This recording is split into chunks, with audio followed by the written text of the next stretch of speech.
நினைவு வந்துச்சு, அதை அப்படியே சொல்லிட்டேன். ஓகே, இந்த பேரோட மகிமை பெருமை அதுதான். பிலாசபியாக வந்தார், நல்ல டீச்சராக வந்தார். ரெண்டுமே கம்பைண்டாக இருந்திருக்கிறார் அவர். அவர் பற்றிய நினைவுகள் வந்து மலரும் நினைவுகளாக இருக்குது. ஆசிரியர் நினைவு தினமாக ஆசிரியர் தினமாக என்ன வருஷம் பூரா என்ன பண்ணுறாங்க, ஆசிரியர்கள் மரியாதையாக நினைவு கூறுறாங்க. ஏன்னா டீச்சரோட தேவை நாட்டுக்கு தேவை.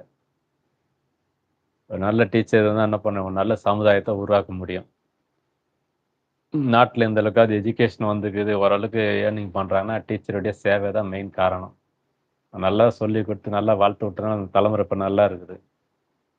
இப்போ ஆன்லைன்லேயே எல்லாம் தெரிஞ்சுக்கிறதுனால நல்ல ஒழுக்கத்தை கொடுக்க முடியல. நல்ல ஒழுக்கம், கட்டுப்பாடு, ஒரு பாடம்னா முழுசாக அந்த பாடத்தை கவனம் சிதறாமல் சொல்லி தர்றது ஆசிரியர்கள் மட்டும்தான் முடியும். கம்ப்யூட்டரில் பார்க்கலாம், வெப்சைட்டில் பார்க்கலாம், யூடியூப்பில் படிக்கலாம், படிச்சினால கவனம் சிதறும். ஒரு மனுஷன் ஸ்டூடெண்ட்டுக்கு இந்த அளவுக்கு சொல்லித்தரணும், இன்றைக்கி எதாவது போர்ஷன் வச்சுக்க, வருஷத்துக்கு இந்த போர்ஷன் படிப்படியாக சொல்லித்தரது தான் ஆசிரியருடைய வேலை. அது ரெகுலர் காலேஜ், ரெகுலர் யூனிவர்சிட்டி டீச்சரால் மட்டும்தான் அது முடியும். ஆன்லைனில் வீட்டிலேருந்து படிக்கிறான்னா கவனமாக படிக்கணும். கொஞ்சம் கவனம் சேர்றதுனால மோட்டிவேஷன் போயிடும். ஒரு வாரம் படிப்பான், அது அப்புறம் என்ன போனால் டவுன் ஆகும். ஆவரேஜ் ஸ்டூடெண்ட்டுக்கு ஆன்லைன் வந்து செட் ஆகாது. என் அனுபவத்தை பொறுத்து சொல்கிறது அதுதான். ரெகுலர் ஸ்ட்ரீமில் படிக்கிறது, டீச்சர் வந்து ஒரு ஹியூமன் டச், என்னுடைய சப்போர்ட்டு, உனக்கு என்கரேஜ்மெண்ட்டு, மோட்டிவேஷன் எல்லாம் இருந்தால் தான் ஒருத்தர் வந்து ஷைன் ஆக முடியும். எல்லாமே ரோபோ கிட்ட படிக்க சொல்லிட்டு உட்கார சொல்லி கொடுத்தா அது மனுஷனுக்கு அந்தளவுக்கு படிக்க மாட்டாங்க. அவனுடைய கவனம் சேதறம், உனக்கு வந்து இம்ப்ரூவ்மெண்ட் கிடைக்காது. ஒரு மனிதர்கள் சொல்லி கொடுக்குற விதம் வந்து வேற.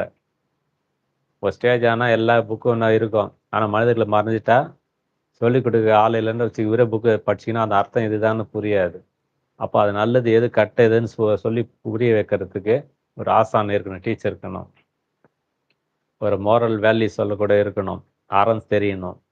உங்களுக்கு எது தேவை, எந்த மாணவனுக்கு எந்த அளவுக்கு சொல்லிக் கொடுக்கணும், எப்போ திரும்ப திரும்ப ரிப்பீட் பண்ணணும், ஆவரேஜ் ஸ்டூடெண்ட்டை எப்படி சொல்லித்தரணும்னு ஒரு கணக்கு இருக்குது சார். நல்ல இன்டெலிஜென்ட் ஸ்டூடெண்ட்டுக்கு ஒரு முறை சொன்னால் போதும், 2 முறை டக்குன்னு புரிஞ்சு அப்படியே பிடிச்சிடுவான். ஆவரேஜ் ஸ்டூடெண்ட் 4 முறை சொல்லணும்.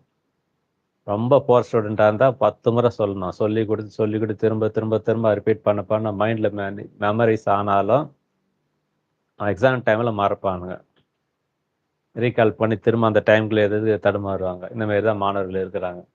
நீ செல்ஃபோன் வந்துடுச்சு, எல்லா வசதியும் வந்துடுச்சு, ஆனாலும் மனுஷன் சொல்லி கொடுக்கறதான் என்றைக்குமே பெஸ்ட். எதிர்காலத்தில் ரோபோ கொண்டு வரேன், ஆன்லைனில் வீட்டில் படிங்கன்னா படிக்க முடியாது. ஹோம் ஸ்கூல்னு சொல்கிறாங்க. ஹோம் ஸ்கூல்ல எல்லாம் வீட்டிலேருந்தே படிக்க சொல்லுது, அப்பா அம்மா சொல்லி கொடுப்பாங்க, யாருன்னா ஆள் வச்சு சொல்லி கொடுக்குறான்னு வச்சிங்களேன், அதை வெற்றிக்கு வராது. நான் ஃப்ரெண்ட்ஷிப் சர்க்கிள் ஃபார்ம் ஆகாது. ரெகுலராக ஸ்கூலுக்கு போகிறவங்க, காலேஜ் போகிற பசங்களுக்கு நண்பர்கள் வட்டம் கரெக்டாக இருக்கும். ஃப்ரெண்ட்ஷிப் ஃபார்ம் ஆகும். 4 பேர்கிட்ட பழகிறப்போ, 4 விதமான மக்கள் பழகிறப்போ பக்குவம் வரும். பொறுமை, நிதானம், நட்பு அனைத்தும் வருவது ரெகுலர் ஸ்கூலில் மட்டும்தான். வீட்டிலேருந்தே படிக்கிறது ஹோம் ஸ்கூல் கொண்டு வராங்க சிஸ்டம். அதுமாதிரி கொண்டு வர்றது 100% சக்ஸஸ் ஆகும்னு சொல்ல முடியாது. அப்பா அம்மாவே சொல்லிக் கொடுக்குறாங்கன்னா அவங்க சப்ஜெக்டில் தான் அவங்க ஸ்ட்ராங்காக இருப்பாங்க. மற்ற சப்ஜெக்டில் இப்போ நடத்துகிறப்போ அந்த அளவுக்கு ஸ்ட்ராங்காக வராது. அதெல்லாம் அதையும் கொஞ்சம் இப்போ நிறைய ஒரு ஃபேஷன் ஆகிடுச்சு. ஹோம் ஸ்கூலில் பாடம் நடிக்கலாம், வீட்டிலேருந்தே படிச்சுக்கலாம், எப்போ வேணால் படிச்சுக்கலான்னா அதில் ரெகுலர் ஸ்ட்ரீமை வந்து எக்ஸாம் வைக்கிறப்போ எக்ஸாமில் வேறு ஆளாக இருப்பாங்க. ஸ்கூல் காலேஜ் பார்த்தீங்கன்னா பாடம் நடத்துறது ஒரு டீச்சரு, எக்ஸாம் பேப்பர் திட்டுறது வெளியிலேருந்து திட்டுவாங்க, எக்ஸ்டர்னல் மார்க் போடுவாங்க. அப்படி பார்க்குறப்போ உன்னை எவாலுவேஷனுக்கு சரியாக இருக்கும், உன் மேலே இருக்கிற மதிப்பீடுகள் சரியாக வரும். அந்த ஸ்கூலோட காலேஜோட ஸ்டாண்டர்டு வந்து ஈஸியாக தெரிஞ்சிடும், அதுதான் ஸ்டாண்டர்டுன்ட்டு.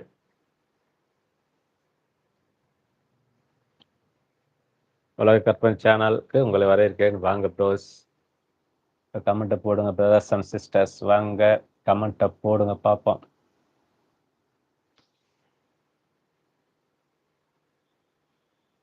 நினைவோ ஒரு பறவை, உங்களுக்கு அந்த நினைவுகள் என்ன வந்துச்சு அதை சொல்லுங்க.